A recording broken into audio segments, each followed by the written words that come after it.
Hello YouTube.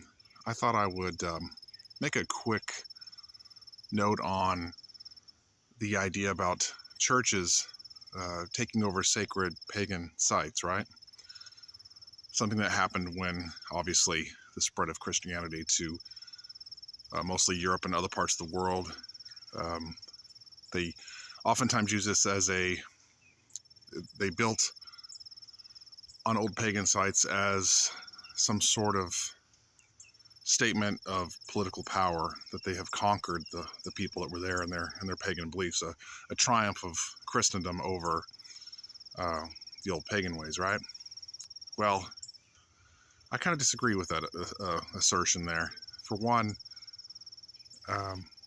being that true heathens and pagans tend to be animists, and nature is absolute. Our gods are found in nature, okay? The spirits, the Vetter, the Asir, what have you, whatever your culture, your native culture calls them. Nature is absolute, right? So, and this didn't just happen in Europe. Obviously, when Christendom spread to the New World, you can see examples of churches built on old Aztec and Mayan sites, say, for instance, in what is now Mexico and places like that. But it's kind of a thing you see oftentimes online. People will argue their point that, well, we conquered this or that, and there's a church. And it's like, no, really, you really didn't. You didn't conquer anything. You erected a building, often of the old building material, on the same site, and you just demonstrated a political ideology in the guise of religion with a man-made structure. The spirits and gods are still there, okay? So, anyway, here I am in this nice, serene little field. It's beautiful this morning, and we got a little bit of mist and a few flowers and trees, and it's really nice. And you can hear a vehicle in the background. The vehicle, you might say, is almost like a nice lonely dirt road. You got a lot of hunters up and about now. I should make another video about that as well. But the vehicles are a lot like the churches. They're just a man-made distraction, right? They aren't really anything of note or anything of importance. They're like a fly that's just here temporarily. They're gonna go away.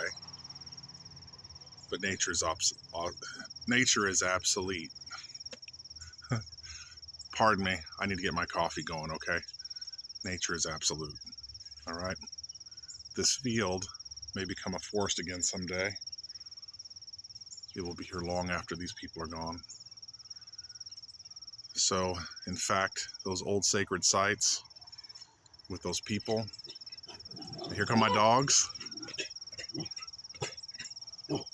Anyway, those old sacred sites and those people that are, sorry, my dogs, they're going crazy. Come here, puppy. What are you doing? What are you doing, puppy? What are you doing? Sit down. See, this is great timing. Nature does not wait for our contrivances or our wishes, right? It does its own thing, right, puppy? You can tell they're a little overweight. I've been feeding them a lot of Nilla cookies. They can't help it. Nilla cookies are good. So, as I was saying, those old sites,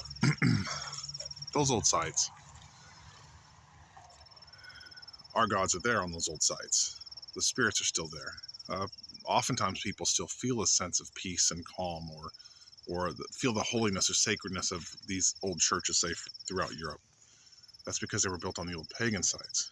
They're feeling a connection to the old gods. They're not feeling a connection to the invasive political system in the guise of a religion, okay? So, nature is absolute, again, and long after we're gone, or if most of us are gone, or however we want to look at this, it's still going to be here. It's still going to be doing its thing. So, I'd just like to check this out for a second.